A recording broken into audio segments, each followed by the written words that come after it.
The flight from Denver to New York had taken off like any other. Smooth skies, light chatter, and the comforting hum of engines as the aircraft sliced through the morning clouds. Families returning home, business travelers preparing presentations, and sleepy tourists filled the cabin. But seated in 12A by the window was someone far more observant than anyone realized, 12-year-old Ethan Miller. Ethan was quiet, polite, and usually kept to himself. Most people looked at him and saw just another kid with thick glasses and a backpack too full for a short flight. But Ethan had a mind like a radar. Ever since he could speak, he'd been obsessed with airplanes. He watched flight documentaries, memorized engine models, and could identify planes in the sky just by the shape of their wings. That morning, he had been reading Aircraft Systems, a pilot's guide for beginners, flipping through the chapter. On engine diagnostics, he didn't notice the beverage cart coming until the flight attendant smiled and asked if he wanted juice. "Apple, please," he said, not lifting his eyes from the diagram showing turbine failure symptoms. The flight continued smoothly for about an hour. Then something happened. A jolt, subtle but noticeable. A vibration ran through the floor beneath his sneakers. Most passengers looked up briefly, then went back to their books or tablets. Even Ethan's mom, seated beside him, barely noticed. But Ethan froze. He slowly turned his head and stared at the right wing. He pressed his forehead to the glass and squinted. He listened. He felt. His instincts were screaming. He knew that sound, a stutter in the engine's rhythm, a kind of hiccup that didn't belong. He'd heard it before in a simulator video where the narrator described an early-stage compressor stall, the beginning of a dangerous engine malfunction. He turned to his mom. "Mom, I think something's wrong with the engine." She blinked at him, surprised. "Sweetie, I'm sure it's fine." But Ethan unbuckled his seatbelt. He grabbed the armrest and walked up to a flight attendant, calmly helping an elderly passenger retrieve a blanket. "Excuse me, ma'am?" Ethan said, tugging gently at her sleeve. She turned with a practiced smile. "Yes, sweetheart?" "I think engine 2 is experiencing a compressor stall. You might want to let the captain know." Her smile faltered slightly. "Oh? What makes you say that?" Ethan straightened his posture, speaking like a miniature engineer. There was a soft rumble, followed by inconsistent vibration under my seat and a lag in the right side turbine. I read it's a sign of compressor stall. It could lead to loss of thrust if unchecked. The attendant blinked. For a moment she hesitated. Was this kid serious? But something about his tone, his posture, and the vocabulary. It wasn't a prank. She nodded slowly. "Okay, I'll let the captain know." She walked toward the cockpit, clearly not expecting much. But 10 minutes later, something unexpected happened. The captain came on the intercom, calm but deliberate. "Ladies and gentlemen, we are experiencing a minor technical issue. As a precaution, we'll be diverting to St. Louis for inspection. Please remain seated with your seatbelts fastened." A low murmur moved through the cabin. People were curious, but no one panicked. The landing was smooth, and within an hour, passengers were safely deplaned at the terminal.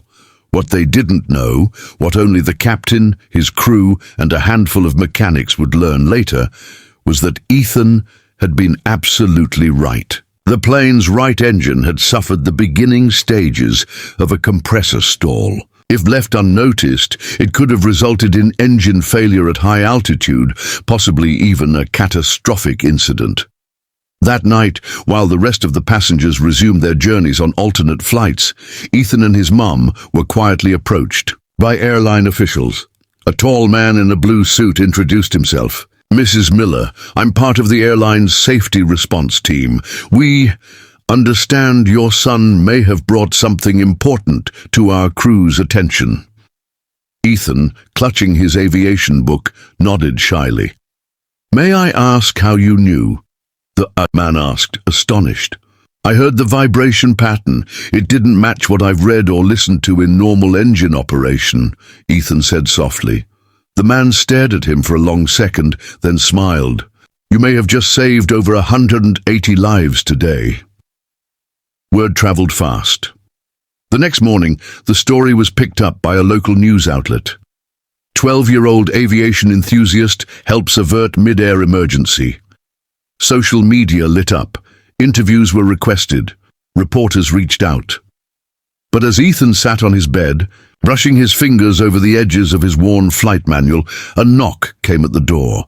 It was a courier, holding a sealed envelope with a golden insignia. His mom opened it and gasped. It was an official invitation to a private ceremony. In the nation's capital, the envelope felt heavier than it looked. Ethan's mother, Jennifer Miller, held it with trembling hands, her eyes widening as she read the official seal and carefully worded lines. It was real, not a prank, not a news stunt, a formal invitation to Washington, D.C. for a special recognition ceremony hosted by the nation's highest office. Ethan, sitting cross-legged on the carpet in his room, didn't understand the full weight of it yet. All he knew was that he'd done something right, something good, and now important people wanted to say thank you. Within hours, arrangements were made. Flights were booked, this time in first class, courtesy of the airline. A suit was delivered to their door, tailored just for Ethan. News crews camped outside the house, but his mom kindly turned them away. "This moment belongs to Ethan," she told them, "not the media circus." The next day, Ethan walked through the grand halls of the nation's capital, wide-eyed. Marble floors stretched endlessly beneath high, domed ceilings. Portraits of historic leaders lined the walls, and sharply dressed officials guided him and his mother to a waiting chamber where other guests whispered and stared, clearly aware of who the boy in the navy blue blazer was. He kept fiddling with his tie. "Mom, do I really have to go up there and talk?" She smiled, kneeling beside him. "Just be yourself. That's all you ever had to be." A few minutes later, a tall man in a black suit stepped into the chamber. "Mr. Ethan Miller, it's time."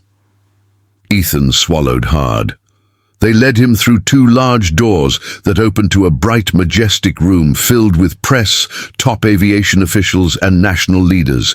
Cameras clicked, applause erupted, and in the center of it all stood the person whose signature was on the letter, the leader of the country himself. The president extended a hand.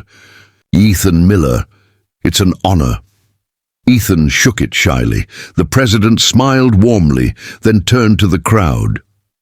"We gather here today not just to recognize courage, but to celebrate responsibility, sharp thinking, and the kind of awareness we hope to see in every citizen, young or old."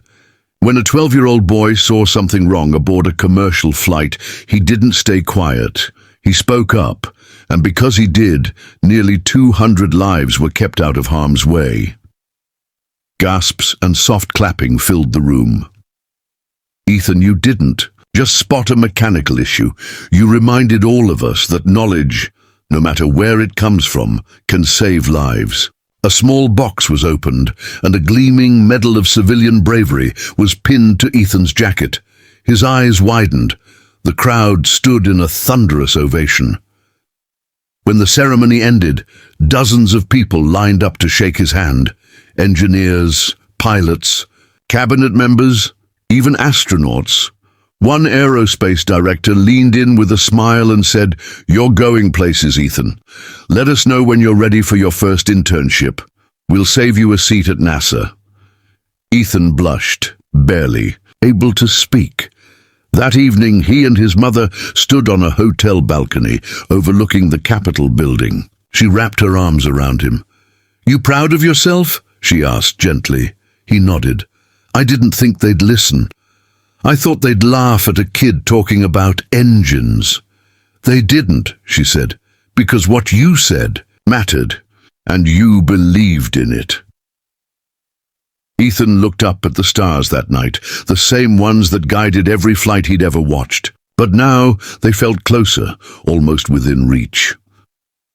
Back home a few days later, the town threw a small parade. His school principal made an announcement over the loudspeaker. His classmates, some who never really noticed him before, now saw him differently. Not as the quiet boy who read flight manuals at lunch, but as a real-life hero. Yet despite all the attention, Ethan remained humble.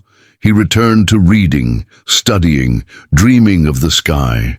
But now there was a fire in his heart, not just to learn about planes, but to one day design them, improve them, and protect the lives inside them.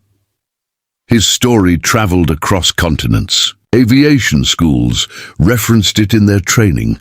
Airlines began promoting the importance of listening to passenger observations, no matter who they came from. And in one framed letter above Ethan's desk, a final note from the president read, "In a world full of noise, you chose to speak with purpose. You made us listen, and you made us proud." Years later, Ethan would walk into MIT as a freshman aerospace engineering student. But long before that, he was just a 12-year-old boy who noticed a sound no one else heard and refused to ignore it.